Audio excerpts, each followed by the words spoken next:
झालं live.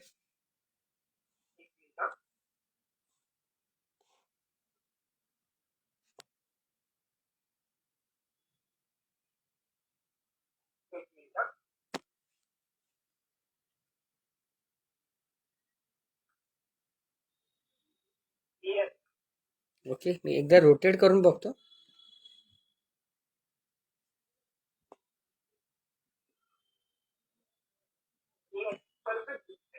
Okay, rotate नको ना आता,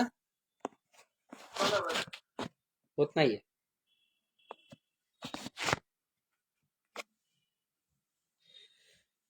ओके, ठीक आहे, चालेल, मी सुरू करतो. लोक यायला सुरुवात होती. चल, करतो सुरू मी. ठीक आहे, चालू करायचं. हो, सुरू करूयात, कारण ऑलरेडी आहे ना आता 7:30 वाजले, अर्धा तास झाला, लेट होतोय ना सगळंच. ठीक आहे, मी कॉल डिस्कनेक्ट करतो. हो, कॉल डिस्कनेक्ट कर, मी सुरू करतो. ओके ओके, सर्वांना सविनय जय भीम, जय भारत, जय संविधान. कला स्नेहाच्या माध्यमातून संविधान दिनाचं औचित्य साधून संविधान महोत्सव फेसबुक लाईव्हच्या माध्यमातून या ठिकाणी सुरू करण्यात आलेला आहे. गेली 4-5 दिवस हा महोत्सव चालू आहे आणि याच्या पुढेही 26 तारखेपर्यंत संविधान दिनाच्या संध्येपर्यंत, संविधान दिनापर्यंत हा महोत्सव या ठिकाणी चालणार. संविधानाचा जागर करणे हेतू आणि खऱ्या अर्थानं संविधानाच्या एकूणच आत्ताच्या काळातील गरजेला लक्षात घेता हा महोत्सव खूपच महत्त्वाचा या दृष्टीने मला वाटतो. माझे मित्र, माझे बंधू हृदयमानव अशोक यांच्या फेसबुक पेजवरनं हा सगळा महोत्सव लाईव्ह होता. अनेक मान्यवर, दिग्गज मान्यवर या फेसबुक लाईव्हच्या माध्यमातून मागच्या 2-3 दिवस आपल्याशी संवाद साधत आहेत आणि आज मी याच पेजवरनं तुमच्याशी पुन्हा एकदा संविधानाच्या संदर्भातला, संविधानाचा जागर करणारं आणखी एक पुष्प या माध्यमातून तुमच्या समोर ठेवणार आहे. आपल्या या संविधान महोत्सवाच्या निमित्तानं जनतेमध्ये, समाजामध्ये संविधानाबद्दलची जागरूकता जावी या दृष्टीने हा सगळा महोत्सव आयोजित करण्यात आलेला आहे. आणि या महोत्सवाचं सध्याच्या काळातलं महत्त्व मी मागाशी म्हटल्याप्रमाणे खूप मोलाचं आहे.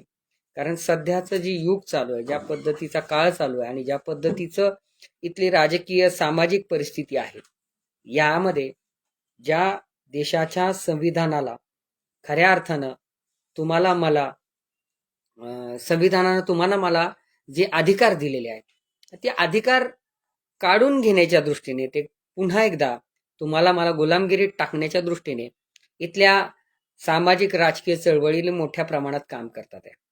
आणि कुठेतरी त्यांच्या या सर्व कुरघोड्यांना पायबंदी घालण्यासाठी या ठिकाणी हृदयमानव अशोक यांच्या माध्यमातून खरं तर हा सगळा इनिशिएटिव्ह घेऊन त्यांनी हा कार्यक्रम सुरू केलेला आहे. तर मी सर्वप्रथम त्यांचे खूप आभार मानतो आणि त्यांना खूप शुभेच्छा देतो. अत्यंत स्तुत्य अशा या उपक्रमात तुम्ही आम्हा सर्व मान्यवरांना या ठिकाणी बोलवलं आणि आपलं मत मांडण्याची संधी दिली, त्याबद्दल कलास्नेहाचं आणि हृदयमानव अशोकचं खूप खूप आभार.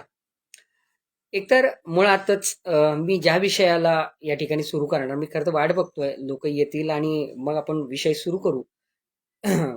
तोपर्यंत एक 5 मिनिटं त्याची पार्श्वभूमी आणि एकूण सगळ्या विषयावर मी बोलतो. तर माझा विषय जो आहे आजचा, चित्रपट सृष्टीतील संविधानिक मूल्य, म्हणजे चित्रपटातील संविधानिक मूल्य आणि पर्यायी चित्रपट सृष्टी. मी कला दिग्दर्शक, नृत्य दिग्दर्शक आणि दिग्दर्शक म्हणून गेली 25-26 वर्ष चित्रपट क्षेत्रात काम करतोय आणि हे काम करत असताना अनेक वेगवेगळ्या विषयाचे, आशयाचे चित्रपट केलेले आहे.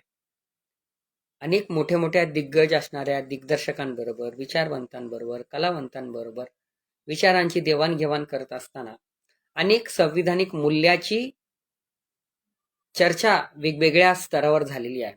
आणि त्याच अनुषंगाने जे मला कळलं मागच्या 30 वर्षामध्ये, 25 वर्षामध्ये जो अनुभव आला, तो अनुभव चित्रपटाच्या माध्यमातून मला जो जाणवला तो तुमच्याशी शेअर करण्यासाठी मी या ठिकाणी आलेलो आहे. आता तुम्ही म्हणाल की चित्रपट क्षेत्रामध्ये संविधानिक मूल्य आणि चित्रपटाचा काय संबंध? तर मुळात संविधान 1950 साली डॉक्टर बाबासाहेब आंबेडकरांनी तुम्हाला मला दिलं.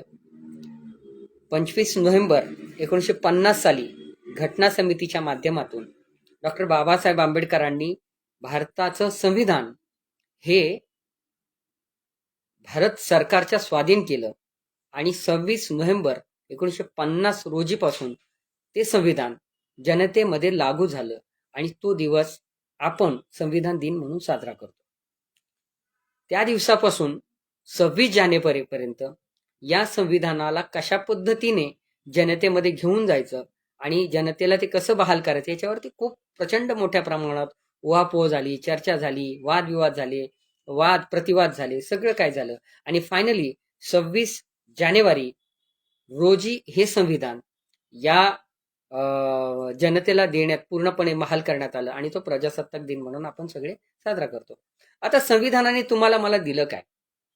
तो वर्षानुवर्ष, हजारो वर्ष या भारतामध्ये ज्या पद्धतीची वैदिक संस्कृती होती, ज्या पद्धतीची धार्मिक गुलामगिरी होती, याच्या माध्यमातून कुठल्या तरी धर्माच्या नावाखाली, धर्मग्रंथांच्या नावाखाली किंवा कथा कल्पनेच्या पलीकडे असणाऱ्या देवदेवतांच्या नावाखाली वेगवेगळे वर्ण या भारतामध्ये अस्तित्वात होते आणि त्या वर्णवादी चौकटीच्या मध्ये खऱ्या अर्थानं जो पिचला गेला होता तो या भारतातला जो खऱ्या अर्थानं या देशाचा चालक मालक आहे असा जो वर्ग आहे तो वर्ग म्हणजेच या देशातली 85% जनता की जी बहुजन समाजातली आहे की ज्याच्यामध्ये SC आले, ST आले, OBC आले, NT आले, आदिवासी आले, भटके विमुक्त आले, ही सगळी जी मंडळी आहेत या सगळ्या मंडळींना या गावकुसाच्या बाहेर राहणाऱ्या उतरंडीपासून ते थेट धर्माच्या वेगवेगळ्या उतरंडीच्या काय म्हणतात शापाला, अभिशापाला बळी पडावं लागलं होतं आणि त्यामुळं संविधानाचं महत्व तिथं डॉक्टर बाबासाहेब आंबेडकरांना जास्त वाटलं. समता, स्वातंत्र्य, बंधुत्व आणि न्याय या 4 मूलभूत घटकांवर आधारित असणारे भारतीय संविधान बाबासाहेब आंबेडकरांनी तुम्हाला मला दिलं. समता, स्वातंत्र्य, बंधुत्व आणि न्याय ही जरी 4 मूळ स्तंभ जरी दिसत असले तरी याच्या पलीकडे जर आपण संविधानाचा नीटसा अभ्यास केला तर आज आपण जगतोय, आपण राहतोय, वागतोय, बोलतोय किंवा खऱ्या अर्थानं ताटमानाने, स्वाभिमानाने पैसे कमवतोय, स्वतःचं मान, सन्मान, न्याय सगळ्या गोष्टी ज्या मिळवतोय किंवा समाजात एक प्रकारचं ज्ञान मिळवण्याची संधी आहे, मान मिळवण्याची संधी आहे, धन मिळवण्याची संधी आहे. ही संधी तुम्हाला मला मिळालीच मुळात त्या संविधानामुळे. जर ते संविधान नसतं तर कदाचित तुम्ही शूद्र असता, तुम्ही अतिशूद्र असता, तुम्ही वैश्य असता, तुम्ही क्षत्रिय असता किंवा मग तुम्ही ब्राह्मण असता. संविधानानं ह्या ज्या वर्णवादी चौकटी ह्या एका क्षणात उखडून टाकल्या आणि तुम्हाला मला सगळ्यांना एका समान हक्कावरती, समान लेवलवरती आणून ठेवलं. तुम्हाला मला सगळ्यांना समान न्याय, समान हक्क, समान शिक्षण, समान कायदा या सगळ्या गोष्टी लागू झाल्या त्या संविधानामुळे. आणि म्हणून आज माणूस म्हणून आम्ही माणसामध्ये माणसासारखं वागतोय किंवा माणसाला माणसासारखं वागू शकतोय. याचा खऱ्या अर्थानं जर काय बेस असेल तो म्हणजे भारतीय संविधान आणि जगातल्या सर्व संविधानांमधलं श्रेष्ठ असं संविधान डॉक्टर बाबासाहेब आंबेडकरांनी आणि त्यांच्या सहकार्यांनी निर्माण केलं आणि ते जगात सर्वश्रेष्ठ ठरलं. याच संविधानाची जी काही मूल्य आहेत जी खऱ्या अर्थानं समाजाला पुढे घेऊन जाणारी आहेत. या देशामध्ये जे 2 विचार प्रवाह चालतात त्यातला एक विचार प्रवाह जो आहे तो वैदिक परंपरेचा विचार प्रवाह आहे आणि दुसरा जो विचार प्रवाह आहे हा संत परंपरेचा विचार प्रवाह आहे. इथला वैदिक विचार प्रवाह जो आहे तो वेगवेगळ्या जाती, धर्मात, वर्णात, लिंगात भेद करतो, त्यांच्यामध्ये भेदाभेद निर्माण करून उच्च नीचता ठरवतो आणि त्या उच्च नीचतेच्या माध्यमातून हा श्रेष्ठ, हा कनिष्ठ असा भेद करून माणसाला माणसावरती अन्याय करण्यासाठी प्रवृत्त करतो. परंतु त्याच ठिकाणी या भारतातली जी संत परंपरा आहे ती तुम्हाला समतेचा विचार देते, ती तुम्हाला ममतेचा विचार देते, ती तुम्हाला ज्ञानाचा मार्ग देते. वैदिक परंपरा तुम्हाला अज्ञानाकडे घेऊन जाते आणि संत परंपरा तुम्हाला ज्ञानाकडे घेऊन जाते, तुम्हाला मानवतेकडे घेऊन जाते. तर ही संत परंपरा आणि ही वैदिक परंपरा या दोन्ही परंपरा या भारतामध्ये आहे. या परंपरा याचा जर विचार केला तर संत परंपरेने जे जे ज्ञान तुम्हाला दिलं, जो मार्ग दिला, जो सन्मानाचा, सद्गुणाचा किंवा निर्गुणाचा मार्ग दिला, त्या संतांचा मार्ग म्हणजेच खऱ्या अर्थानं संविधानातनं जाणारा मार्ग. या संविधानातनं समता, स्वातंत्र्य, बंधुत्व आणि न्याय शिकवलं गेलं, सांगितलं गेलं, रुजवलं गेलं. तेच संतांनी तुम्हाला मला सांगितलं. संत ज्ञानेश्वर असेल, संत चोखामेळा असेल, संत तुकाराम असेल, संत बहिणाबाई असेल, संत नरहरी सोनार असेल, अनेक सगळे जे संत आहेत, या सगळ्या संतांची संत परंपरा जर आपण बघितली तर धर्म संस्थापन करणारे जे संत आहेत, म्हणजे याच्यामध्ये मुस्लिम धर्म स्थापन करणारे मोहम्मद आहेत, ख्रिश्चन धर्म स्थापन करणारे येशू ख्रिस्त आहेत, बौद्ध धर्म स्थापन करणारे तथागत गौतम बुद्ध आहे, शीख धर्म स्थापन करणारे गुरुनानक जी आहेत, लिंगायत धर्म स्थापन करणारे बसवेश्वर अण्णा आहेत. या सगळ्या जर आपण संत परंपरेचा विचार केला तर या सगळ्यांनी ही वर्णवादी चौकट नाकारून कुठेतरी मानवतेचा मार्ग पकडला आणि हाच मानवतेचा मार्ग तुम्हाला आम्हाला हे संविधान देतं. आणि म्हणून या संविधानाच्या माध्यमातून तुम्हाला मला समान न्याय, समान हक्क, समान बंधुत्व आणि खऱ्या अर्थानं समान सगळ्या गोष्टी मिळतात. आणि त्या अधिकाराच्या माध्यमातून आम्ही आमचं शिक्षण पूर्ण करतोय, आमच्या नोकऱ्या आहेत, आमचे धंदे आहेत, आमची कामं आहेत किंवा जे पण काय समाजामध्ये वावरतोय सगळं, हा जर बेस संविधानाचा काढून घेतला तर तुम्ही आम्ही जनावरासारखे पशुतुल्य दृष्टीने जसं आपण एखाद्याकडे बघू तशा समान होऊन जाऊ. आणि म्हणून तुमच्या माझ्या आयुष्यात या संविधानाचं खूप प्रचंड महत्व आहे. आणि या संविधानाला खऱ्या अर्थानं चित्रपट सृष्टीमध्ये किंवा चित्रपटांमध्ये कसं रोवलं गेलंय किंवा कशा पद्धतीने त्याचा संविधानाच्या मूल्यांचा वापर चित्रपटांमध्ये केला जातो आणि कशा पद्धतीने संविधानाची पायमल्ली सुद्धा चित्रपटांमध्ये केली जाते आणि ते किती घातक आहे आणि किती गरजेचे आहे याच्यावरचा पुढचा तासभर आपण ही चर्चा करणार आहोत. तर आपण जर बघितलं तर अनेक असे मराठी चित्रपट आहेत, हिंदी चित्रपट आहेत, तेलुगू चित्रपट आहेत, साऊथचे चित्रपट आहेत, अनेक वेगवेगळ्या रिजनल लँग्वेज मधले सिनेमे आहेत की ज्यामध्ये समता, स्वातंत्र्य, बंधुत्व आणि न्याय याच्याविषयीचं भाष्य केलेलं आहे. अशा अनेक चित्रपटांबद्दल जर मी बोलायला गेलो तर खरं तर हा वेळ पुरणार नाही, पण तरी सुद्धा मी अनेक सिनेमांची नावं या ठिकाणी आवर्जून घेईल, काही सिनेमांची की ज्या सिनेमांमध्ये स्पेशली या ठिकाणच्या वर्णवादी, वर्चस्ववादी, भांडवलशाही किंवा खऱ्या अर्थानं विभिन्न समाजामध्ये तेढी निर्माण करणाऱ्या, भेदाभेद करणाऱ्या अनेक व्यंगांवरती आसूड ओढला गेलेला आहे. अशा अनेक चित्रपट आहेत. म्हणजे मी ज्यावेळेस फॅन्ड्री करत होतो, सैराट करत होतो, सैराट फॅन्ड्रीमध्ये तर संविधानिक मूल्यांचा खऱ्या अर्थानं जागर करूनच आम्ही या सिनेमांच्या चित्रपटाला सुद्धा सुरुवात केली. आम्ही कुठल्याही पद्धतीच्या अंधश्रद्धा न मानता महापुरुषांच्या फोटोला, प्रतिमेला हार घालून महापुरुषांचा जयघोष करत या सिनेमांची सुरुवात केली. कारण फॅन्ड्रीमध्ये जर आपण पाहिलं तर फॅन्ड्रीमध्ये जो जब्या नावाचा मुलगा आहे, जो मागासवर्गीय आहे, गावकुसाच्या बाहेर राहणार त्याचं घर आहे, तर तो त्याच्या समाजाचा प्रतिनिधित्व करणारा नायक आहे आणि त्याचं जगण्यामधला जो संघर्ष आहे तो मांडण्याचा प्रयत्न फॅन्ड्रीमध्ये करण्यात आलाय. आणि फॅन्ड्रीमध्ये खऱ्या अर्थानं गावकुसाची जी काही एकूण जातीय व्यवस्था आहे ती कशा पद्धतीने काम करते, त्या जातीय व्यवस्थेबद्दलचं भाष्य त्याच्यामध्ये करण्यात आलेलं आहे. सैराटमध्ये पण सेम आहे की सैराटमध्ये पण तुम्हाला जातीच्या पलीकडे जाऊन जर कोणी लग्न करायचं म्हटलं, संविधानाने तुम्हाला मला हक्क दिलाय, अधिकार दिलाय की वय वर्ष 18 नंतर तुम्ही सज्ञानी असता आणि वय वर्ष 18 नंतर तुम्ही तुमचे स्वतःचे निर्णय स्वतः घेऊ शकता. तर तुम्ही मुलगी 18 वर्षाची झाली आणि मुलगा 21 वर्षाचा झाला तर त्याला आवश्यक असणाऱ्या, आवडणाऱ्या किंवा त्याच्या सोबत त्याला ज्या पद्धतीने ज्या व्यक्तीबरोबर राहायचं त्याबरोबर त्या व्यक्तीच्या इच्छेनुसार लग्न करू शकतो. या संविधानाला दिलेल्या हक्काला आणि अधिकाराला जातीचा पंचायती पायबंद घालतात आणि जातीचा एक पद्धतीचा एक प्रोपोगंडा किंवा एक प्रकारचा माज किंवा एक प्रकारचा जातीचा धाक या गोष्टीवरती, या मुलांवरती लादला जातो आणि यांना आंतरजातीय विवाह करण्यापासून रोखला जातो. कारण जातीच लग्न व्हावी आणि जातीतच ती एक शुद्धतेची परिकल्पना, संकल्पना जी आहे ती अत्यंत घाणेरडी संकल्पना आहे. वंशवादाची, शुद्धतेची संकल्पना लावून तुम्हाला मला सांगितलं जातं की आपला वंश हा शुद्ध असला पाहिजे, आपला वंश हा कुठल्याही बट्टा लागलेला नसला पाहिजे आणि आपण खानदानी आहोत वगैरे वगैरे, या सगळ्या गोष्टी तुम्हाला मला ज्या रुजवल्या गेल्यात त्या धर्म आणि जात टिकून ठेवण्यासाठी रुजवल्या गेलेल्या आहेत. तर या धर्म आणि जातीच्या या चौकटीला मोडणारा सिनेमा म्हणजे सैराट आहे. या सैराटमध्ये आर्ची आणि परशाचं लग्न होतं, ते स्वतः लग्न करतात पळून जाऊन, आणि त्याच्यानंतरही त्या जातीच्या मक्तेदारीमुळे किंवा दुसऱ्या समाजात लग्न केलं म्हणून त्या मुलीला आणि त्या मुलाला म्हणजे त्या जावयाला चक्क मारलं जातं आणि त्यांचं ऑनर किलिंग केलं जातं.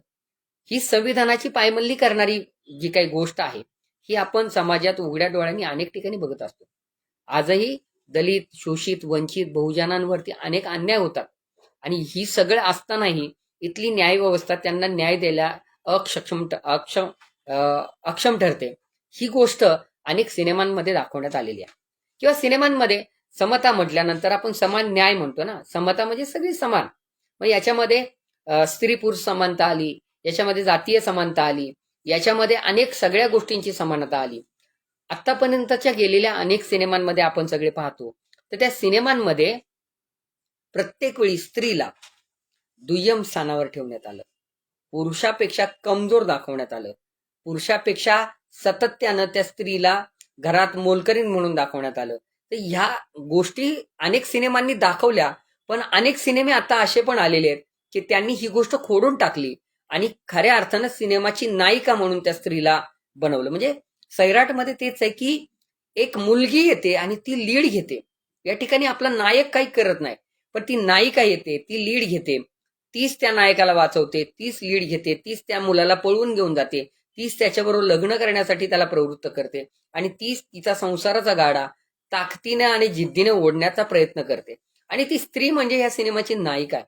तर असे अनेक जे संस्कृतीने, समाजाने किंवा धर्माने दिलेले पांडे आहेत, ज्या चौकटी आहेत, त्या मोडून ही सिनेमे आता पुढे गेलेले आहेत.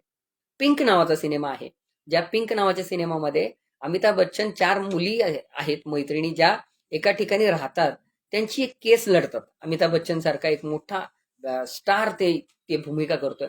तर त्याच्यामध्ये त्या मुलींची हॅरेसमेंट करणारा किंवा त्यांनी कमी कपडे किंवा छोटे कपडे घातले म्हणून त्यांना समाजामध्ये तुच्छतेने बघणारा जो समाज आहे, त्या समाजाला थणकावून सांगणारा सिनेमा म्हणजे पिंक आहे, की ज्यामध्ये अमिताभ बच्चननी ज्या वकिलाची भूमिका केली, तो वकील ठणकावून सांगतो की कायद्यानं स्त्रीला आणि पुरुषाला समान अधिकार दिलेले आहेत. एखादी स्त्री जर एखाद्या गोष्टीसाठी नाही म्हणते तर तिचं नाही म्हणजे नाही असतं. त्याला तुम्ही गृहीत धरून त्या स्त्रीवर अन्याय अत्याचार करू शकत नाही आणि त्यामुळं त्या स्त्रीला तो हक्क आहे, कायद्याने संरक्षण दिलेलं आहे आणि त्या संरक्षणाच्या बळावर ती स्त्री आज उभी आहे, हे सांगणारा सिनेमा म्हणजे पिंक सिनेमा आहे. ख्वाडा नावाचा सिनेमा आहे की ज्या ख्वाडा नावाच्या सिनेमामध्ये जातीय मक्तेदारीतनं धनगर समाजाच्या एका विशिष्ट कुटुंबाची सगळी जी काही गुरांची, त्यांच्या मेंढ्यांची किंवा त्यांच्या जनावरांची संपत्ती जी आहे ती काय ओढून घेऊन गेलेली एक जमात आहे की ज्या जमातीनं जातीय वर्चस्ववादातनं दुसऱ्या समाजाला कमी लेखत त्यांच्या एकूण अस्तित्वावरच घाला घातलेला, त्या अस्तित्वाचा बदला घेण्यासाठी या धनगर समाजातली मुलं एकत्र येतात आणि ते समोरच्याला जशास तसं उत्तर देतात. म्हणजे संविधानानं तुम्हाला हाही अधिकार दिलाय की तुमच्यावर होणारा अन्याय आणि अत्याचार तुम्ही सहन करू नका, तर त्याच्या संदर्भात तुम्ही संघर्ष करा. डॉक्टर बाबासाहेब आंबेडकर म्हणतात की शिक्षण हे वाघिणीचं दूध आहे आणि जो पिल तो गुरगुरल्याशिवाय राहणार नाही. तसंच बाबासाहेब असं म्हणतात की तुमच्यावरती म्हणजे अन्याय करणाऱ्यापेक्षाही अन्याय सहन करणारा जास्त गुन्हेगार असतो. तर जो माणूस शिकतो ना त्याला ही गोष्ट कळते आणि आज आम्ही शिकलोय. संविधानाच्या माध्यमातून आम्हाला शिक्षणाचा अधिकार मिळालाय, आम्ही शिकलोय आणि संविधानाच्या माध्यमातून आम्ही पुढे चाललोय. एवढं सगळं करत असताना आम्ही जर आमच्या अन्याय करणाऱ्या माणसाचा अन्याय सातत्यानं सहन करतोय तर खऱ्या अर्थानं तो दोषी नाही, आम्ही दोषी ठरतो. यामुळं या सिनेमाच्या माध्यमातून हे दाखवून दिलंय की संविधानानं तुम्हाला तोही अधिकार दिलाय की स्वतःचं प्रोटेक्शन करणं म्हणजे कुठल्याही प्रकारचा हिंसाचार नाही किंवा ते अन्याय नाही. तुमच्या अन्यायाचा प्रतिकार तुम्हाला करण्यासाठी संविधानाने हक्क आणि अधिकार दिलेले आहेत, त्यासाठी न्यायव्यवस्था दिलेली आहे आणि या सगळ्याचा वापर न्यायव्यवस्थेच्या माध्यमातून केला जातो. आता काय होतंय की अनेक सिनेमे, मी सिनेमांची नावं, अलीगड नावाचा सिनेमा आहे, अलीगड नावाचा सिनेमा ज्याने खूप हंसल मेहता जे मोठे डिरेक्टर आहेत, माझ्या आवडीचे डिरेक्टर, त्यांनी तो सिनेमा दिग्दर्शित केलाय. त्या सिनेमामध्ये समलिंग त्याच्या संदर्भातला जो विषय तो मांडता मांडलेला आहे की आता समाजामध्ये जी प्रथा रूढ आहे की परंपरा रूढ आहे की ज्याच्यामध्ये स्त्रीनं पुरुषाशी लग्न करायचं असतं आणि पुरुषानं स्त्रीशी लग्न करायचं असतं. पण नैसर्गिक रित्या प्रत्येकाचं शरीर वेगवेगळं बनलेलं आहे आणि त्यानुसार एखाद्या स्त्रीला एखाद्या स्त्रीशी काय म्हणतात तिचा सहवास तिला आवडतो, एखाद्या पुरुषाला एखाद्या पुरुषाचा सहवास आवडू शकतो किंवा एखाद्या स्त्रीला वेगवेगळ्या पुरुषांचा सहवास आवडू शकतो किंवा एखाद्या पुरुषाला वेगवेगळ्या स्त्रीचा सहवास आवडू शकतो. तर हे स्वातंत्र्य संविधानानं तुम्हाला दिलेले आहे आणि ती एक नैसर्गिक भावना आहे. त्या नैसर्गिक भावनेला तुम्ही तुमच्या जातीय सामाजिक चौकटीमध्ये जर बसून त्याच्यावर अन्याय करत असाल किंवा त्याचा विरोध करत असाल तर ही गोष्ट चुकीची आहे. आणि त्यामुळं प्रचंड मोठ्या संविधानिक लढ्यानंतर शेवटी LGBTQचा काही कायदा काही प्रमाणात लागू झाला आणि थर्ड जेंडरच्या किंवा या सगळ्या पारलिंगी असणाऱ्या सगळ्या समुदायाला न्याय मिळाला.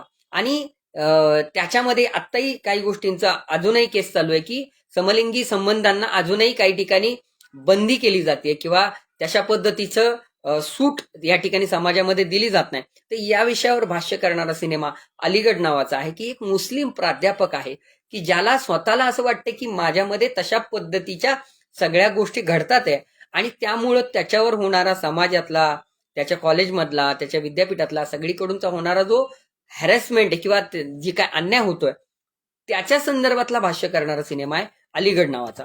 अत्यंत सुंदर असा सिनेमा आहे की ज्याला नॅशनल अवॉर्ड मिळालेला आहे. मी पहिल्यांदा संविधानावरती आधारित असणाऱ्या अनेक सिनेमांविषयी बोलतो आणि मग शेवटी मी तुमच्याकडे येतो की संविधानाच्या विरोधात काम करणारे सिनेमे किंवा हे माध्यम कसं काम करतं त्याविषयी येणार. जसं अलीगड झालं तसं न्यूटन नावाचा सिनेमा आला होता.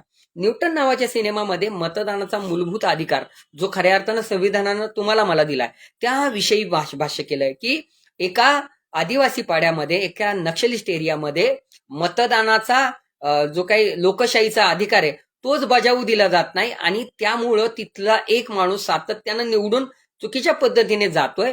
ही गोष्ट बंद करून त्या ठिकाणी मतदान व्हावं आणि लोकशाहीच्या पद्धतीने मतदान व्हावं याच्यासाठी एक नायक त्यासाठी झगडा करतो आणि त्या ठिकाणी ते मतदानाची पेटी जी आहे ती पेटी सुरक्षितपणे मतदान करून त्याच्या निवडणूक प्रक्रियेकडे घेऊन जाणारा एक प्रवास त्याचा दाखवलाय आणि अत्यंत सुंदर सिनेमा. संविधानानं या ठिकाणी असणाऱ्या अडाणी असेल, अंबानी असेल, टाटा असेल, बिर्ला असेल यांच्यासारख्या उच्चभ्रू असणाऱ्या धनदाढ्य लोकांना पण एकच मताचा अधिकार दिलाय. इथल्या पंतप्रधानाला, इथल्या मुख्यमंत्र्याला, इथल्या आमदाराला, खासदाराला एकच मताचा अधिकार दिलाय. तसाच सेम इथल्या अत्यंत गरीब असणाऱ्या रस्त्यावरती फुटपाथवरती राहणाऱ्या माणसालाही एकच मताचा अधिकार दिलाय. त्यामुळे एक समान अधिकार सगळ्यांना मतांचा मिळालेला आहे आणि यामध्ये कुठल्याही पद्धतीचा भेदभाव केला गेलेला नाही. स्त्रीला पुरुषांना म्हणजे भारतातल्या स्त्रियांचं मी खरं तर मी भाग्य मानतो की त्यांना बाबासाहेबांच्या माध्यमातून खूप गोष्टी अशा डायरेक्टली मिळाल्या ज्याच्यासाठी त्यांना संघर्ष करावा लागला नाही. हे खरं तर बाबासाहेब आंबेडकरांचे उपकार आहे की स्त्रियांना जे हक्क मिळतात ते एवढ्या मोठ्या प्रमाणात आहे आणि त्यासाठी प्रत्येक स्त्रीनं खऱ्या अर्थानं बाबासाहेबांचं नामस्मरण केलं पाहिजे, बाबासाहेबांचं अभ्यास केला पाहिजे, बाबासाहेबांचा विचार आत्मसात केला पाहिजे. कारण आज त्यांच्यामुळे या सगळ्या स्त्रिया ताठमानाने समाजात मिरवू शकतात आहे, जगू शकतात आहे, शिकू शकतात आहे, संरक्षण घेऊ शकतात आहे किंवा त्यांची स्वतःची प्रगती साधू शकतात. फक्त स्त्रीच नाही तर इथले पुरुष असतील, इथल्या तमाम सगळ्या लोकांच्या बाबतीत आहे, SC ST OBC आहेत, इथल्या प्रत्येक भारतीयावरती या संविधानानं प्रचंड मोठं उपकार केलेले आणि या सगळ्याच्या माध्यमातून तुम्हाला जो लोकशाहीचा एक खरा मोठा अधिकार मिळाला, जो सगळ्यात मोठं धन आहे तुमचं ते म्हणजे तुमचं मतदानाचा अधिकार. त्या मतदानाच्या अधिकारावरती भाष्य करणारे फिल्म म्हणजे न्यूटन आहे. याच्यानंतर मी येतो आर्टिकल 15 वरती. या सिनेमाच्या नावातच संविधानाच्या कलम 15च्या संदर्भात बोललं गेलेलं आर्टिकल 15 नावाचं जे कलम आहे, ज्या कलमाच्या माध्यमातून आता ज्या पद्धतीने या सगळ्या शोषित वंचित बहुजनांवरती म्हणजे आता अॅट्रॉसिटीचा कायदा आहे किंवा अनेक वेगवेगळे कायदे ज्या कायद्यांबद्दल अजूनही समाजामध्ये हवी तितकीशी जागृतता नाही, त्या समाजामध्ये अजूनही त्या कायद्याविषयी पूर्णपणे व्यवस्थित ज्ञान नाही आणि त्यामुळे त्या सगळ्या कायद्याच्या संदर्भात भाष्य करणारे वेगवेगळे सिनेमे आहेत. त्यातला आर्टिकल 15 नावाचा एक सिनेमा आहे की ज्या आर्टिकल 15 मध्ये खऱ्या अर्थानं या सगळ्या गावकुसामधल्या जातीय आणि वर्ण वर्चस्ववादी वृत्तीच्या लोकांकडून या लोकशाहीला कशा पद्धतीने गुलाम करून घेतलं जाते आणि लोकशाहीत वावरणाऱ्या लोकांना कशा पद्धतीने गुलाम करून घेतलं जाते आणि आपल्या मनमानीप्रमाणे कुणालाही मारा, कुणालाही तोडा, कुणालाही फेकून द्या, कुणाला हवं तसं वापरा, या जो काही एक प्रकारचा दंडेलशाही जी चालली त्याच्यावरती भाष्य करणारा सिनेमा आर्टिकल 15 आहे. त्याच्यानंतर सेक्शन 375 नावाचा सिनेमा आहे, ज्याच्यामध्ये कोर्ट रूम ड्रामा आहे, की कोर्टाचं एकूण सगळं जे काम आहे त्याच्या संदर्भात आपण त्याच्यामध्ये बोलतो. नायक नावाचा सिनेमा आहे, ज्याच्यामध्ये अनिल कपूरने काम केलंय. खूप सिनेमे आहेत, प्रत्येकाविषयी जर बोलत गेलो तर खूप वेळ लागेल, त्यामुळे थोडक्यात मी सांगतो. नायक नावाचा सिनेमा आहे. नायक सिनेमामध्ये एक दिवसाचा एक सर्वसामान्य पत्रकार माणूस पंतप्रधान होतो आणि एका दिवसाच्या पंतप्रधानाचा चॅलेंज स्वीकारतो आणि एका दिवसात तो धडाधड निर्णय घेऊन ह्या ज्या भ्रष्टाचारी लोकांना आणि इथल्या राजकीय चिखल जो आहे किंवा ज्या पद्धतीची दलदल यांनी भ्रष्टाचाराची केली यांना धडा शिकवतो आणि नायक खऱ्या अर्थानं नायक बनतो. अशा पद्धतीचा सिनेमा तो आहे, ज्याचा आपण नायक नावाचा. काला नावाचा सिनेमा आहे, की ज्या काला नावाच्या सिनेमामध्ये झोपडपट्टी आणि एसआरएच्या संघर्ष दाखवले आणि याच्यामध्ये झोपडपट्टी धारकांना असलेले त्यांचे अधिकार, कायद्याकडून मिळालेले त्यांना मिळालेलं संरक्षण, नागरिक म्हणून त्यांना मिळालेला हक्क आणि अधिकार, याच्यावरती इथले जे दंडेलशाही करणारे जे भांडवलदार आहेत ते कब्जा करून त्यांच्या जमिनी बळकावून हस्तगत करून त्यावरती मोठे मोठे मॉल करून याच लोकांना त्या ठिकाणी गुलाम करणार आहेत. अशा सगळ्या पद्धतीच्या ह्या भांडवलशाहीला तडा देणारा एक झोपडपट्टीतला नायक येतो आणि तो रजनीकांत यांनी प्रचंड मोठ्या ताकदीने साकारलेला आहे. पारंजित जे माझे विशेष आवडते असणारे दिग्दर्शक आहे, ज्यांनी खऱ्या अर्थानं डॉक्टर बाबासाहेब आंबेडकरांचा विचार त्यांच्या प्रत्येक फ्रेम मध्ये पेरण्याचा प्रयत्न केलाय. अशा पारंजितचा तो सिनेमा आहे काला. या कालाच्या माध्यमातून पण प्रचंड मोठी भयान वास्तवता तुम्हाला मला दाखवण्यात आलेली आहे. त्याच्यानंतर जय भीम नावाचा सिनेमा आला. या नावातच जय भीम आहे. याच्यामध्ये सूर्या नावाचा एक प्रथितयश असणारा कलावंत ज्याने ही भूमिका साकारली आहे. तर सूर्याने एका वकिलाची भूमिका त्यामध्ये केलेली आहे आणि एक वकील इथल्या आदिवासी असणाऱ्या भटक्या विमुक्त महिलेला न्याय मिळवून देतो. आणि कायद्यात किती ताकद आहे, संविधानानं इथल्या सर्वसामान्य माणसाला प्रचंड मोठी ताकद बहाल केली. ती ताकद काय असते ही ताकद दाखवणारा हा सिनेमा म्हणजे जय भीम आहे. या जय भीमच्या नावामुळेच हा सिनेमा खऱ्या अर्थानं अमेझॉन म्हणा किंवा MDB किंवा सगळीकडेच जिथे इथे हा सिनेमा प्रदर्शित झाला तिथं तो रेटिंग वरती होता आणि त्याला प्रचंड रेटिंग मिळालं, प्रचंड व्ह्यूज मिळाले आणि लोकांनी हा सिनेमा डोक्यावर उचलून धरला. हा सिनेमा जागतिक स्तरावरती प्रचंड मोठ्या प्रमाणात पाहिला गेला आणि खऱ्या अर्थानं त्यावेळी संविधानाची खरी ताकद काय असते, एक वकील त्या संविधानाच्या ताकदीचा समाजापुढे कसा खऱ्या अर्थानं वापर करतो आणि एका सर्वसामान्य आदिवासी महिलेला आणि त्याच्या कुटुंबाला कशा पद्धतीने न्याय मिळवून देतो हे त्याच्यामध्ये दाखवलंय. असुरन नावाचा सिनेमा आहे. असुरनमध्ये सुद्धा की आता आपण बघतो की अनेक ठिकाणी महारवतनी जमिनी आहेत, अनेक वेगवेगळ्या वतनी जमिनी आहेत, दलितांच्या जमिनी आहेत, त्या कुळ कायद्याच्या नावाखाली अमुक कुठल्या तरी कायद्याखाली किंवा तिथल्या भांडवलदारांकडून, तिथल्या सावकारांकडून, तिथल्या सरंजामशाही असणाऱ्या लोकांकडून किंवा तिथल्या वर्चस्ववादी वर्णवादी लोकांकडून या जमिनी कशा पद्धतीने हस्तगत केल्या जातात, त्या जमिनी देवाच्या नावानं, समाजाच्या नावानं, गावाच्या नावानं कशा पद्धतीने काढल्या जातात, गायरान जमिनी कशा पद्धतीने पळवल्या जातात, अशा सगळ्या ज्या गोष्टी आहेत या सगळ्या गोष्टी आपण आज उघड डोळ्याने बघतो. असुरांमध्ये हेच सगळं दाखवलं की एका सर्वसामान्य दलित कुटुंबातल्या व्यक्तीच्या कुटुंबावरती अशा पद्धतीने त्यांच्या जमीन हडकवण्याचा आणि एकूण त्या ह्याच्यामध्ये त्यांच्यावर अन्याय करण्याच्या ह्याच्यामध्ये ते प्रतिकार करतात आणि त्या प्रतिकारणातनं एकाचा खून होतो आणि तिथून त्यांचा एक वेगळा स्ट्रगल याच्यामध्ये दाखवला. अप्रतिम असणारा सिनेमा असुरन. पेरुमल नावाचा सिनेमा आहे. हा मारी सिल्वराज नावाचे दिग्दर्शक त्यांचा सिनेमा आहे. हा अप्रतिम सिनेमा आहे की ज्याच्यामध्ये एक दलित मुलगा शिकण्याचा प्रयत्न करतोय, पुढे जाण्याचा प्रयत्न करतोय, पण इथली व्यवस्था त्याला शिकू देत नाहीये, त्याला ज्ञान घेण्यापासून रोखते आणि यांचं असं म्हणणं आहे सरळ सरळ की तू कसं काय एवढा शिकू शकतोस, तू शिकायचं नाही, तुझं काम आहे गुलामी करणं, वर्णवादी व्यवस्थेमध्ये तू शूद्र आहेस आणि शूद्राचं काम गुलामी करणं, शिकून साहेब होणं नाही. आणि अशा पद्धतीने त्याला प्रचंड हॅरॅस करून मारून म्हणजे त्याच्या पार अगदी जीवावर बेतले असे प्रसंग त्याच्याबरोबर निर्माण होतात. तरी सुद्धा जिद्दीला पेटून हा माणूस किंवा तो जो नायक आहे शिक्षणाची कास सोडत नाही, शिक्षणाचा हक्क बजावण्यासाठी हा प्रयत्न करतो. तर तो पेरिरियम पेरिमल नावाचा जो सिनेमा आहे तो अत्यंत सुंदर सिनेमा आहे. कबाली नावाचा सिनेमा आहे. फॅन्ड्री बद्दल मी तुम्हाला आत्ताच बोललो. म्होरक्या नावाचा सिनेमा आहे की ज्यामध्ये सेम असंच की या जगामध्ये आपण सगळ्यांकडे बघतोय की ज्याच्याकडे क्षमता असते, ज्याच्याकडे कर्तृत्व असतं, ज्याच्याकडं पुढे जाण्यासाठीची ऊर्जा असते, सगळं असतं, त्याचे न्याय आणि त्याचे अधिकार आणि त्याचे हक्क मारले जातात आणि त्याला बाजूला ठेवलं जातं. आणि ज्याच्यात क्षमता नसते, ज्याचं काही तिथे काम नसतं, अशा माणसाला फक्त वशिल्याने त्याच्या जातीच्यामुळे, त्याच्या नावामुळे, त्याच्या आडनावामुळे, त्याच्या ओळखीमुळे त्या वेगवेगळ्या पदांवरती ठेवलं जातं.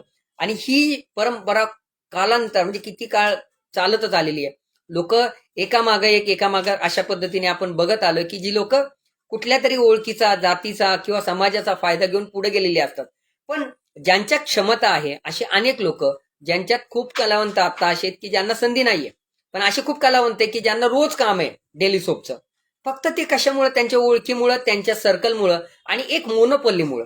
तर ह्या सगळ्या गोष्टींवरती भाष्य करणारा सिनेमा म्हणजे म्होरक्या, ज्याला 3 राष्ट्रीय पुरस्कार आहे. आमचे मित्र अमर देवकर यांनी तो चित्रपट दिग्दर्शित केलेला आहे आणि प्रचंड संघर्षातून हा सिनेमा निर्माण झालेला आहे. संविधानिक मूल्य जपणारा, समतेचं खऱ्या अर्थाने जागर घालणारा हा सिनेमा आहे.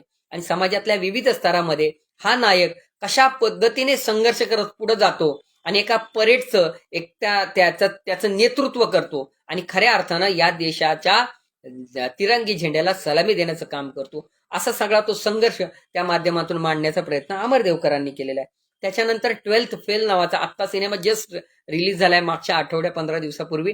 अनेक लोक ते बघतात आहे. हा सिनेमा मी सगळ्यांना विनंती करेल की आवर्जून बघा. जर शक्य असेल तर थिएटरमध्ये जाऊन आवर्जून बघा. 12th फेल नावाचा जो सिनेमा आहे ज्याच्यामध्ये एका IAS अधिकाऱ्याची, ही खरी कथा आहे, जे IAS अधिकारी आत्ता पण आहेत त्यांच्या आयुष्यावर बेतलेला हा सिनेमा आहे. आणि हा सिनेमा अत्यंत मार्गदर्शक पद्धतीने तुम्हाला तुमची ऊर्जा, तुमचा उत्साह वाढवण्याचं काम करतो. तर 12th फेल नाव असणाऱ्या एका मुलाचं IPS होण्याचं स्वप्न हे प्रचंड ऊर्जादायी आहे. आणि मग ह्या UPSCच्या, MPSCच्या परीक्षा काय आहेत, लोकसेवा आयोगाच्या परीक्षा कशा पद्धतीने घेतल्या जातात, आता जे खाजगीकरण चाललंय सरकारचं की संविधानानं तुम्हाला मला जो आरक्षण दिलेलं आहे, जो अधिकार दिलाय, ज्याच्या माध्यमातून तुम्ही, मी, आपण सगळे बरीच लोक, हजारो, लाखो, कोटी लोक रोजच्या जीवनामध्ये सोन्याचा घास खातात आहे, सुखाचा घास खातात आहे. या आरक्षणामुळे त्यांना नोकऱ्या मिळतात आहे, या आरक्षणामुळे त्यांना शिक्षण मिळतंय, या आरक्षणामुळे त्यांना राजकीय आरक्षण मिळतंय. या सगळ्याच्या माध्यमातून ते प्रतिनिधित्व करू शकतात आहे, जे समाजाच्या किंवा गावकुसाच्या बाहेर फेकले गेले होते, वंचित ठेवलं होतं त्यांना आतापर्यंत. ती लोक शिकल्यामुळे, समजल्यामुळे आज ह्या संविधानिक अधिकारांचा वापर करून आज पुढे येतात आहे. मी असे अनेक भांडगुळे पण बघितलेत की जे फक्त या सगळ्या सवलतींचा लाभ घेतात, पण ते कधीही संविधान, बाबासाहेब आंबेडकर किंवा एकूणच या जनतेचा, समाजाचा विचार करत नाही. पण अशा सगळ्या लोकांना मी आवर्जून सांगेल की तुम्ही ज्याच्या बळावर पुढे आलात त्याचे उपकार फेडण्यासाठी किमान तुमच्या अखत्यारीत असणाऱ्या अधिकारांच्या बळावर तुम्ही किमान 4 मुलांना, गरीब मुलांना, गरजू मुलांना शिक्षणाच्या गंगेत तुमच्या सोबत घ्या, त्यांना मदत करा. तर अशा अनेक विषयांना हात घालणारा सिनेमा म्हणजे 12th फेल. हा 12th फेल नावाचा सिनेमा तुम्ही आवर्जून बघा की ज्याच्यामध्ये त्या IPS अधिकाऱ्याची एक जर्नी मांडली आणि ती अत्यंत सुंदर आहे. आणि त्याच्यामध्ये त्यांनी संविधानिक अधिकाराच्या, हक्काच्या बाबतीतलं भाष्य केलेलं आहे. त्याच्यानंतर कर्णन नावाचा सिनेमा आहे. कर्णन बरोबर वर्चस्ववादावरचा सिनेमा. पलासा नावाचा सिनेमा आहे. सामना, पूर्वी राजकीय एकूण सगळ्या याच्यावरती सामना, जैत्रजैत मध्ये पण भटक्या विमुक्तांचं सगळ्या जनजीवन त्यामध्ये मांडण्यात आलेलं आहे. ख्वाडा नावाचा सिनेमा ज्याच्याबद्दल मी मगाशी बोललो. एक कप चहा नावाचा सिनेमा जो मी ज्याचं कला दिग्दर्शन केलं होतं, माझ्या चित्रपट क्षेत्रातल्या मार्गदर्शिका आदरणीय सुमित्रा भावे, कालकथित सुमित्रा भावे यांनी तो दिग्दर्शित केला होता. सुनील सुक्तनकर आणि सुमित्रा भावेंनी. अत्यंत सुंदर सिनेमा. या भारतातला माहितीच्या अधिकाराच्या कायद्यावरचा पहिला सिनेमा एक कप चहा नावाचा सिनेमा, की ज्या सिनेमामधून एक सर्वसामान्य कंडक्टर, बसचा कंडक्टर, की ज्याच्या घरात विजेचं बिल प्रचंड मोठ्या प्रमाणात येतं आणि ते चुकून आलेलं असतं आणि त्यामुळं त्याची वीज कट केली जाते. त्याच्या मुलाचं 10वीचं वर्ष असतं. 10वीच्या वर्षाचा अभ्यास तो मुलगा करणार कसा एकीकडे मुलाचं टेन्शन, दुसरीकडे त्या वडिलांची न्याय मिळवण्यासाठीचा स्ट्रगल आणि भ्रष्टाचार न देता म्हणजे कुठली लाच न देता माझं बिल कमी झालं पाहिजे आणि मला योग्य ते बिल आलं पाहिजे जे मी भरेल असा स्वाभिमानी प्रामाणिक असणारा एक कंडक्टर, त्याच्या आयुष्यातला संघर्ष आणि एकूण शासकीय व्यवस्थेशी त्यांनी दिलेला झगडा, त्यांनी दिलेला जो लढा आहे त्याच्यावर भाष्य करणारा हा सिनेमा आहे. एक कप चहा हा भारत माझा नावाचा सिनेमा होता, जो आता अण्णा हजारेंचे जे लोकपाल बिल आलं होतं, जे आंदोलन चालू होतं, त्या आंदोलनावरती तो सिनेमा करण्यात आला होता, ज्याच्यामध्ये भ्रष्टाचाराविषयीचं भाष्य करण्यात आलं होतं. आज आपला देश जर मागे येतो तो फक्त भ्रष्टाचारामुळे. आपल्या देशामध्ये लागलेली जी भ्रष्टाचाराची कीड आहे ही इतर देशांपेक्षा कितीतरी पटीनं मोठ्या प्रमाणात आहे आणि ही कीड जोपर्यंत जात नाही तोपर्यंत आपल्या देशाचा विकास होत नाही, ही गोष्ट निश्चित. आणि त्यामुळं भ्रष्टाचारावरती एकूण खऱ्या अर्थानं भाष्य करणारा हा सिनेमा आहे. आणि लोकपाल बिलामुळे खऱ्या अर्थानं भ्रष्टाचार मुक्त देश होणार नाही. हा देश त्याच वेळी भ्रष्टाचार मुक्त होतो ज्यावेळी तुम्ही असं ठरवाल की मी भ्रष्टाचार करणार नाही आणि मी कोणाला भ्रष्टाचार करू देणार नाही. असा ज्यावेळेस प्रत्येक भारतीय आपल्या मनामध्ये खुणगाट बांधेल त्यावेळेस भारत भ्रष्टाचार मुक्त झाल्याशिवाय राहणार नाही, असा संदेश त्या सिनेमाच्या माध्यमातून दिलाय. त्या सिनेमाचं नाव आहे हा भारत माझा. त्या सिनेमाला पुणे इंटरनॅशनल फिल्म फेस्टिवलमध्ये सर्वोत्कृष्ट चित्रपटाचा संत तुकाराम पुरस्कार मिळाला होता आणि प्रचंड तिथले परीक्षक आणि प्रेक्षकांनी तो सिनेमा डोक्यावर उचलून धरला होता. 10वी फ नावाचा सिनेमा, 10वी फ नावाचा सिनेमा साधारण 2000 साली म्हणजे 23-24 वर्षापूर्वी आलेला सिनेमा आहे, की ज्या सिनेमामध्ये 10वी फ मध्ये म्हणजे फ तुकडीतली जी विद्यार्थी आहेत, जी झोपडपट्टीत राहणारी विद्यार्थी आहेत, की ज्यांचं आई वडील काबाड कष्ट करतात आहे आणि दिवसभर राबल्यानंतर आज संध्याकाळची भाकर त्यांना मिळणार आहे, अशा वस्तीतल्या मुलांच्या शिक्षणाचा स्ट्रगल काय असतो, ही मुलं कशा पद्धतीने दूध टाकायला जातात, पेपर टाकायला जातात, कोणाचे डबे पोचवायला जातात, गाड्या धुवायला जातात, गॅरेजमध्ये काम करतात, कुठेतरी झाडू मारायचं काम करतात, कुठेतरी रद्दीचं काम करतात, काहीतरी काम करतात आणि स्वतःच्या शिक्षणाला काहीतरी थोडंसं पैसे जुळवून आई वडिलांना मदत करण्याचा प्रयत्न करतात. ही कथा माझ्या आयुष्याशी खूप रिलेट मला वाटली, कारण माझं आयुष्य सुरुवातीचं जे झोपडपट्टीतलं होतं ते असंच गेलं. वयाच्या 12व्या-13व्या वर्षापासून काम करत करत स्वतःच्या शिक्षणाचा, स्वतःच्या सगळ्या गोष्टींचा खर्च करत करत आज पुढे इथपर्यंत आलोय. तर त्यामुळे हे जे काय हा जो स्ट्रगल आहे हा सगळ्या त्या 10वी फ मध्ये होता. आणि कष्ट करणारी, काबड कष्ट करणारी मुलं ही जरी कष्ट करणारी असली तरी अभ्यासात कमजोर आहेत आणि त्यामुळं फ वाली मुलं फालतू, अ वाली अव्वल, ब वाली बरी, क वाली कच्ची, ड वाली डफर अशी जी शैक्षणिक उतरंड केलेली आहे, म्हणजे एक प्रकारचा हा शैक्षणिक वर्ण वर्चस्वादच आहे. याच्या माध्यमातून तुम्ही एखाद्या विद्यार्थ्यावर ठप्पा मारून देता की हा फ वाला म्हणजे फालतूच, क वाला म्हणजे कच्चा, ब वाला म्हणजे बर्रा, अ वाला म्हणजे अव्वल. ही जी काय उतरंड केली होती ही उतरंड काढून समान काय पातळीवरती सगळ्यांना सर्व शिक्षण देणं ही गरजेची आहे. आणि फ वाली मुलं फालतू नसतात, अ वाली अव्वल असतातच असं नाही, ब वाली बरी नाही चांगली पण असतात, क वाली कच्चीच नसतात. तर या सगळ्यांवरती भाष्य करणारा सिनेमा 10वी फ नावाचा सिनेमा, अनेक राष्ट्रीय आंतरराष्ट्रीय पुरस्कारांनी सन्मानित झालेला हा सिनेमा आदरणीय सुमित्रा भावे, सुनील सुक्तनकर यांनी दिग्दर्शित केला आणि तो माझ्या आयुष्यातला माझा स्वतःचा पहिला सिनेमा होता जो रिलीज झाला होता. 2000 साली आम्ही हा सिनेमा केला होता. तोही सिनेमा संवैधानिक मूल्यावरतीच, शिक्षणावरती आणि शिक्षणातल्या उतरंडीवरती भाष्य करणारा होता. धग नावाचा सिनेमा आहे जो स्मशानात काम करणाऱ्या एका स्मशान जोग्यावरती आधारित असणारा सिनेमा आहे, की ज्याच्यामध्ये त्या स्मशान जोग्याचं आयुष्य सगळं दाखवलंय. आणि त्यामध्ये म्हणजे बाबू बँड बाजासारखा सिनेमा आहे धग नावाचा. याच्यामध्ये ना या छोट्या छोट्या मायक्रो किंवा छोट्या छोट्या ज्या जाती आहेत छोट्या छोट्या, यांचं आयुष्य उलगडणं, म्हणजे संविधानानं अधिकार देताना प्रत्येक देशातल्या नागरिकाला अधिकार दिलेले आहेत, प्रत्येकाला न्याय, हक्क आणि सगळ्या गोष्टी अधिकार समान आहेत. आणि मग एवढं सगळं असूनही समाजातला एक विशिष्ट वर्ग श्रीमंत श्रीमंत श्रीमंत होत चाललाय आणि एक विशिष्ट वर्ग गरीब गरीब गरीबच राहत चाललाय. आज तुम्ही बघत असाल तर झाडू खात्यात कामाला कोण आहे, तर फक्त विशिष्ट समाजाचीच लोक आहेत. आज संडास साफ करणारी, महिला साफ करणारी लोक कोण आहे, ते एका विशिष्ट समाजातलीच आहे. आज हमाल करणारी लोक कोण आहे, ते एका विशिष्ट समाजातलीच लोक आहेत. आज जी चतुर्थ श्रेणीची कामं आहेत ती करणारी लोक कोण आहेत, एका विशिष्ट समाजाची. पण अधिकारी लेवलवरती, मग क्लास 1चा अधिकारी असेल, क्लास 2चा असेल, या पदावरती जर आपण बघितलं तर त्या ठिकाणी काही विशिष्ट पद्धतीचीच लोक जाऊन त्या ठिकाणी बसलेले आहेत. आज आपल्याला सांगितलं जातं की संविधानामुळे आणि आरक्षणामुळे काही लोकांचं नुकसान होतंय असं काही लोक सांगतात आहे की आम्हाला 90% मिळून सुद्धा आमच्या समोर 45% वाल्याला ऍडमिशन दिलं जातं आणि आम्हाला मिळत नाही, आम्हाला एवढी फी भरावी लागते आम्हाला.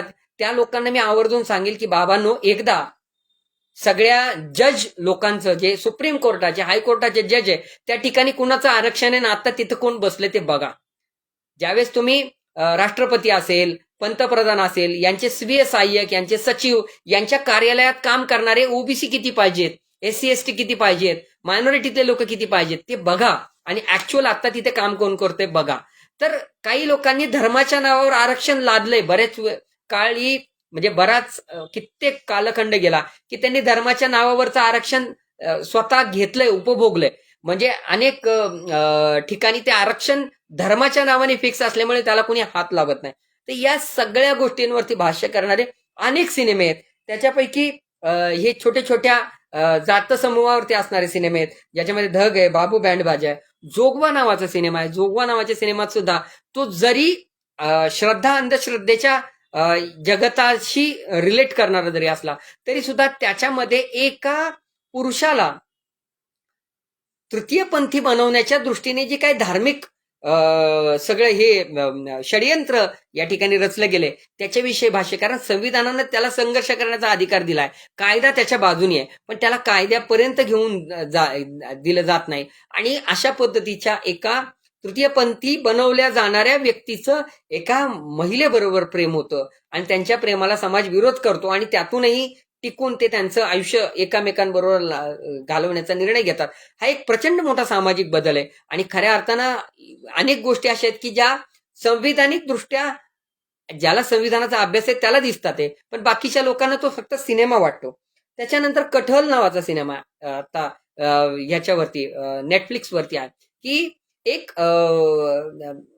फणस, एखाद्या मंत्र्याच्या घरचा फणस चोरीला जातो आणि त्यासाठी तो मंत्री अख्ख्या प्रशासनाला कामाला लावतो, तिथल्या ACP DCP पोलीस आणि सगळी यंत्रणा त्याच्या मागे लावतो आणि ते कटहल म्हणजे ते जे काय फणस हरवले ते शोधून आणा म्हणतो. आणि त्या ठिकाणी त्यांच्या गावामध्ये अत्यंत गोष्टी, म्हणजे खूप मोठे मोठे गुन्हे घडतात आहे, बरंच काय काय घडतंय, ते त्याच्या काम सोडून हे लोक चुकीच्या कामासाठी ही यंत्रणा वापरतात. त्यामुळं या शासकीय यंत्रणेचा कशा पद्धतीने गैरवापर होतोय या गोष्टी सुद्धा त्याच्यामध्ये दाखवण्यात आलेल्या आहे आणि खूप चांगला संदेश देणारा हा सिनेमा आहे.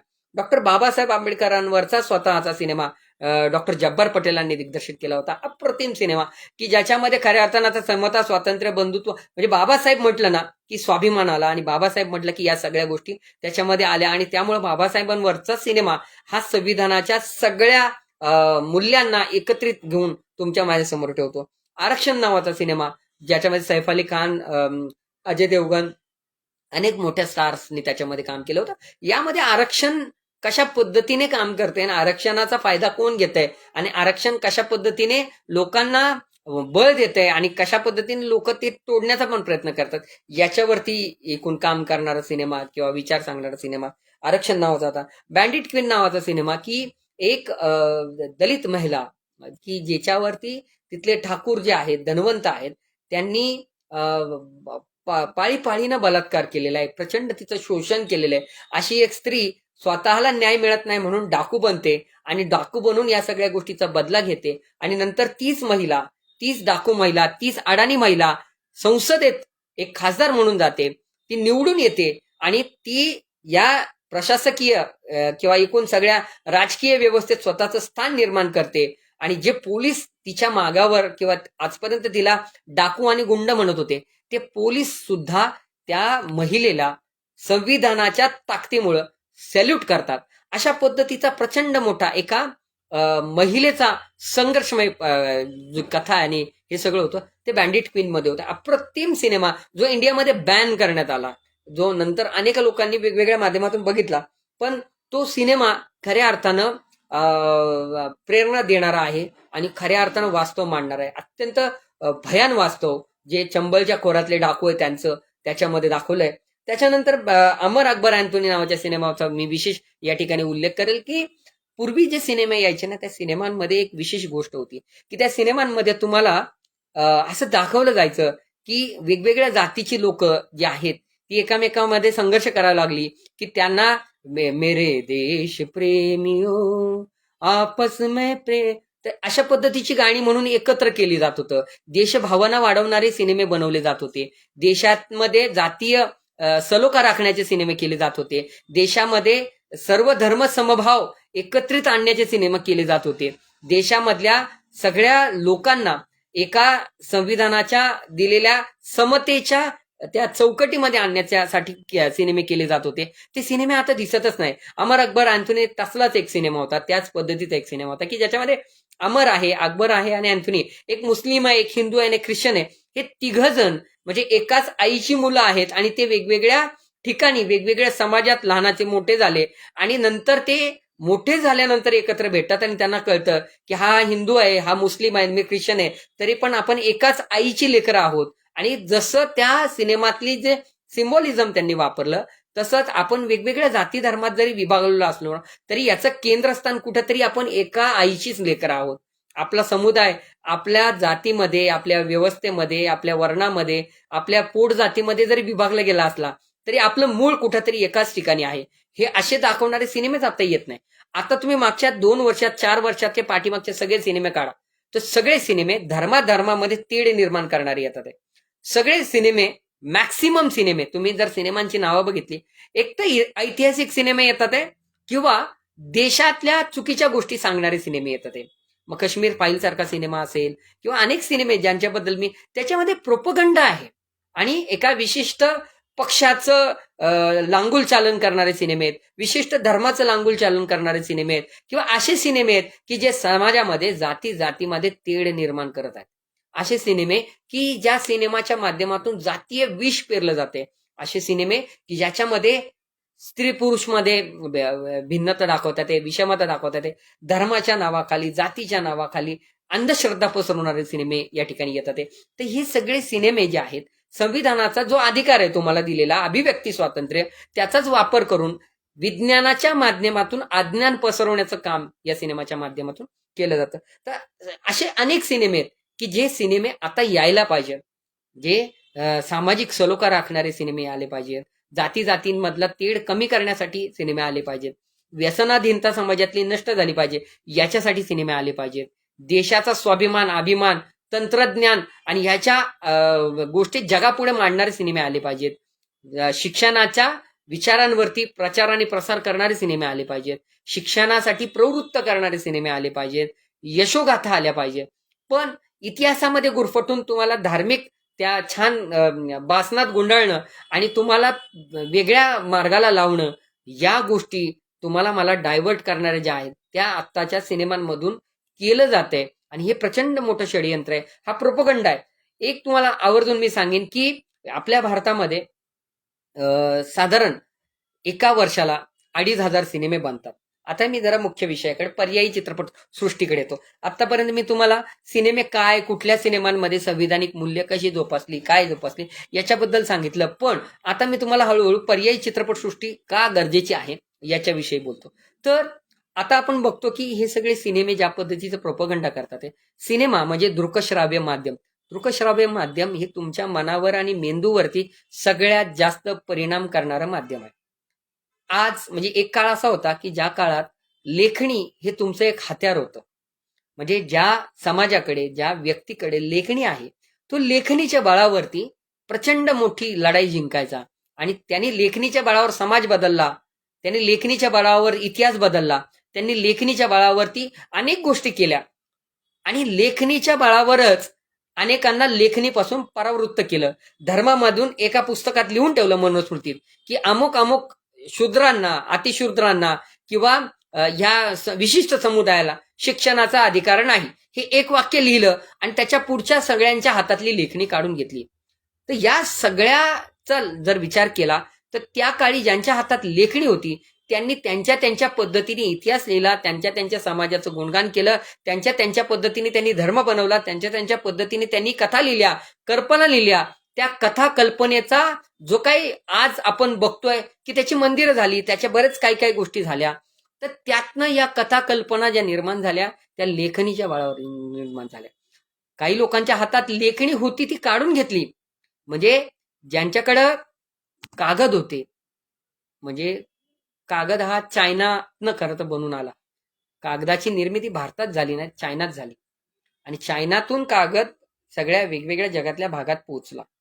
तर जे लिखाण कागदावरचं आहे त्याच्याही पेक्षा पुरातन लिखाण हे शिलालेख आहे.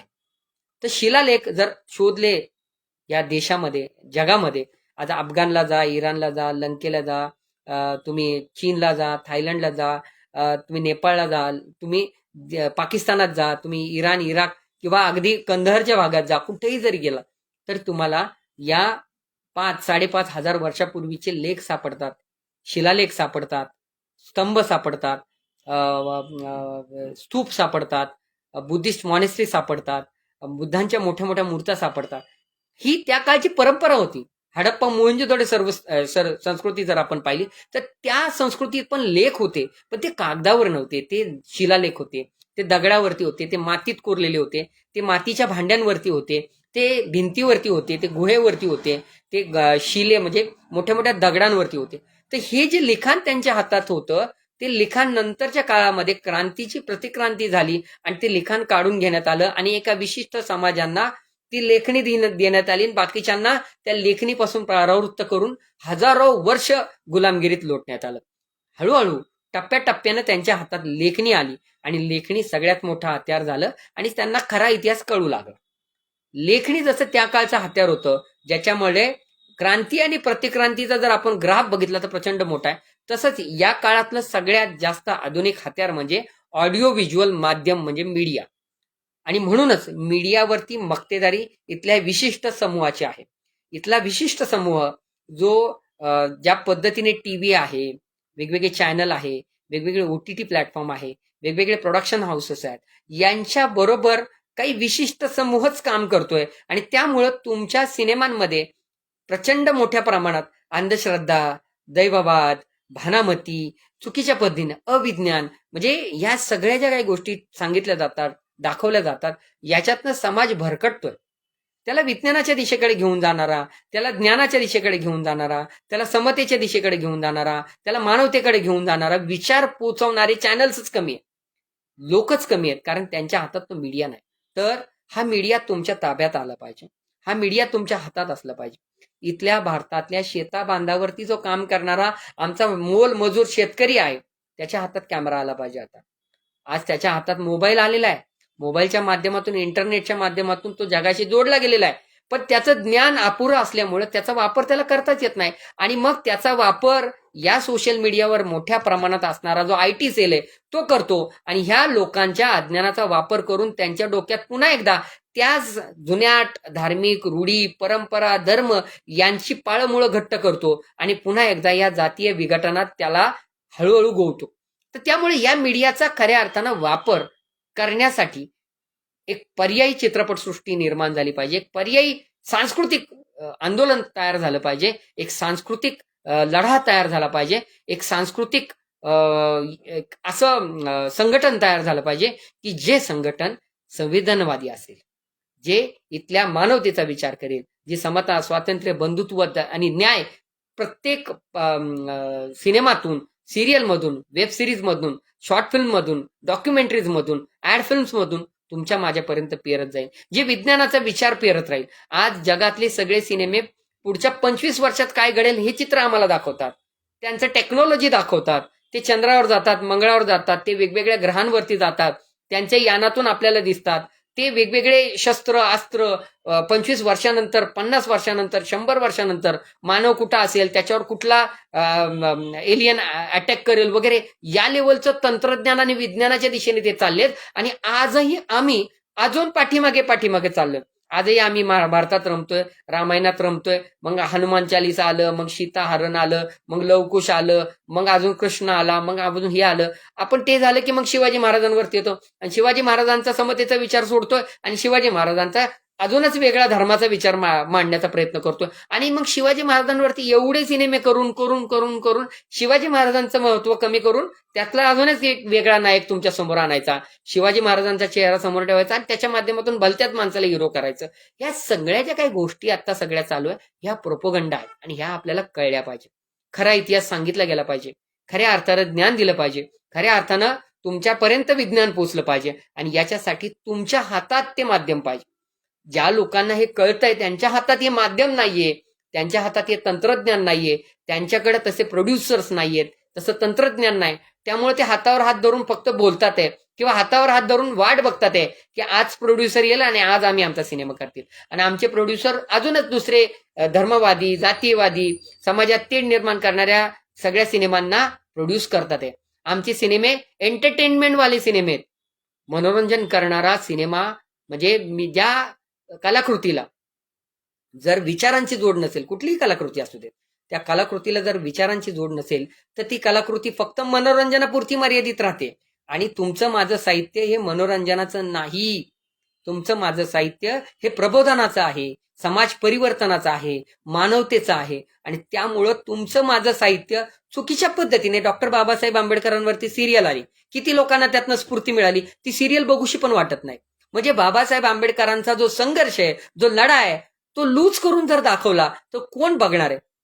त्याच्यापेक्षा आमचे रील्स जे मुलं करतात आहे ना ते चांगले वाटतात त्या सिरियलपेक्षा. तर त्यामुळं तुमचा म्हणजे घर घर तिरंगा करायचं आणि तिरंग्याचं महत्व कमी करायचं. मुळात त्याला तिरंगा म्हणायचं आणि त्यातल्या चौथा जो चक्र आहे, धम्मचक्र ज्याला म्हणतो, अशोक चक्र म्हणतो, त्या चक्राचं अस्तित्वच नाकारायचं, निळ्या रंगाचं अस्तित्वच नाकारायचं. तर ही जी काही एक पॉलिटिकल प्रोपगंडाची स्टाईल आहे किंवा हे जे नरेटिव्ह लोकांमध्ये, एकदा तिरंगा नाव पडलं की तिरंगा, मग ते चौरंग होत नाही किंवा त्याचं अनालिसिस करणं आत्ता गरजेचं आहे. आणि त्यामुळं एक पर्यायी चित्रपटसृष्टीची निर्मिती झाली पाहिजे की ज्या चित्रपटसृष्टीमध्ये सगळ्यांना समान न्याय असेल, समान संधी असेल, बंधुभावाचं नातं असेल, सगळ्या जाती धर्माच्या भिंती तोडून आपण डिकास्ट होण्याच्या एका रेषेमध्ये आलो पाहिजे.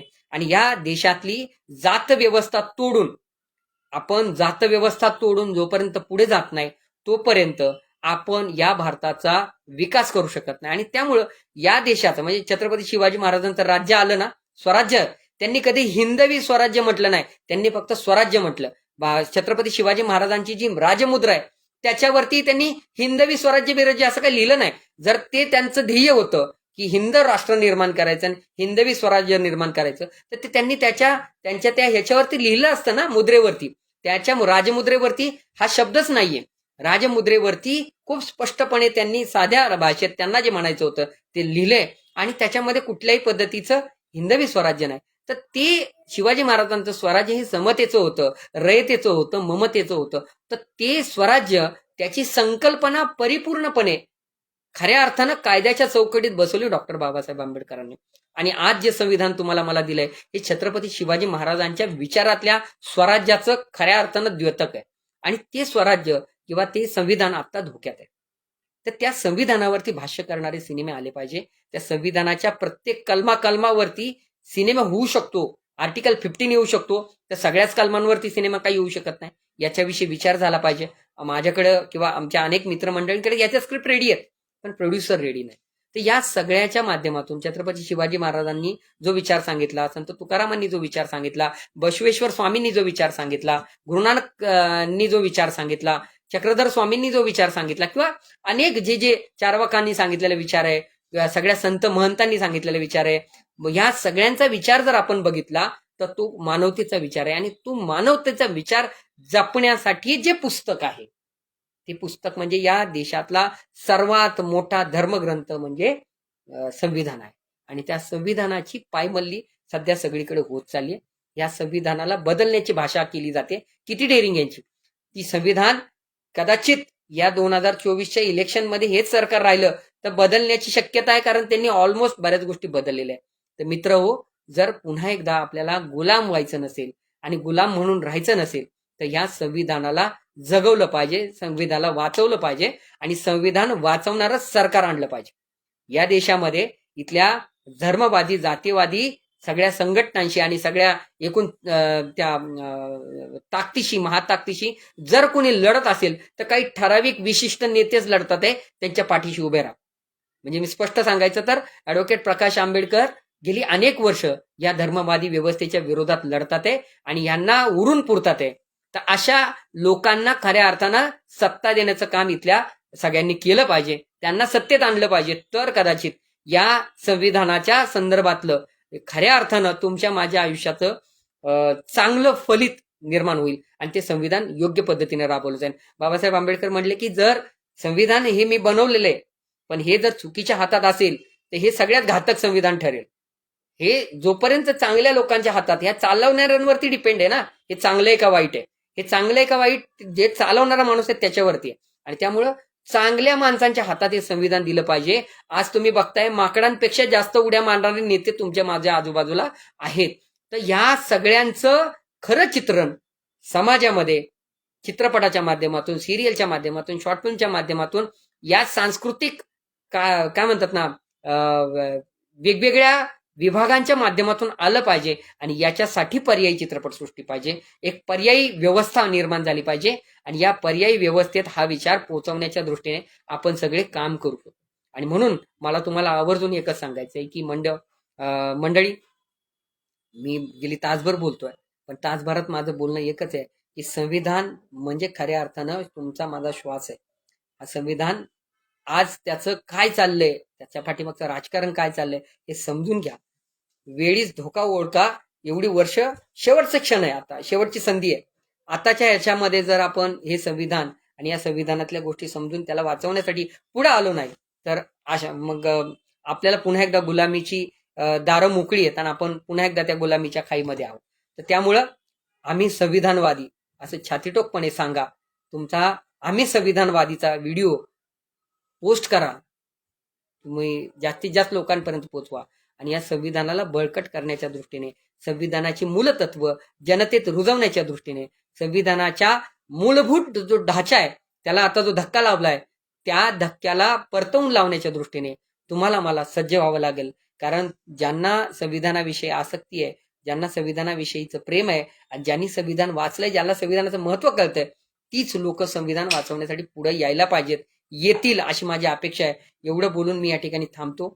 पर्यायी चित्रपटसृष्टी झाली पाहिजे आणि खऱ्या अर्थानं या चित्रपटसृष्टीच्या माध्यमातून, या सिरियलच्या माध्यमातून, वेबसिरीजच्या माध्यमातून, चित्रपट निर्मितीच्या ह्याच्यामध्ये संविधानिक मूल्य रुजवली गेली पाहिजे. समतेचं, ममतेचं आणि मानवतेचं कल्याण झालं पाहिजे. मानवतेचं खऱ्या अर्थानं मूल्य ह्या सगळ्या आपल्या विषयांमध्ये, आशयांमध्ये असलं पाहिजे. असे कलावंत, असे तंत्रज्ञ, असे दिग्दर्शक, असे लेखक, असे सगळे जमा व्हावेत आणि त्यांचं संघटन होऊन खऱ्या अर्थानं पर्यायी सांस्कृतिक एक मोठा लढा आपण सगळे उभा करूयात, असं या ठिकाणी मी व्यक्त करतो माझी अपेक्षा.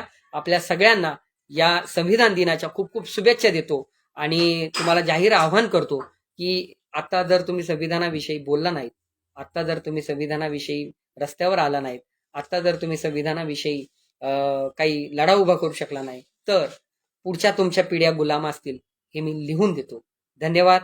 जय भीम, जय भारत, जय संविधान. धन्यवाद. मी हृदय मानव अशोक आणि कलास्नेहाच्या सगळ्या परिवाराचा खूप खूप आभार मानतो की त्यांनी अत्यंत स्तुत्य असा हा उपक्रम घेतलेला आहे, केलेला आहे आणि या उपक्रमात मला सहभागी करून घेतलं त्याबद्दल मी तुमचा सगळ्यांचा आभारी आहे. तुम्ही मला सगळ्यांनी ऐकून घेतलं त्याबद्दल तुमच्या सगळ्यांचा आभारी आहे. या ठिकाणी फेसबुक लाईव्ह वरती जास्त लोक नाहीत, पण हा व्हिडिओ शेअर जास्तीत जास्त करा, जास्तीत जास्त लोकांपर्यंत पोहोचवा. आणि मला खात्री आहे, कारण मला नंतर खूप व्ह्यूज येतात, नंतर लोकांचे फोन येतात, हा व्हिडिओ खूप लोक पाहतील आणि बघतील आणि मला निश्चित याविषयी कमेंटमध्ये काय असेल त्यांची प्रतिक्रिया कळवतील. एवढं बोलतो आणि या ठिकाणी थांबतो. जय भीम, जय भारत, जय संविधान. थँक्यू.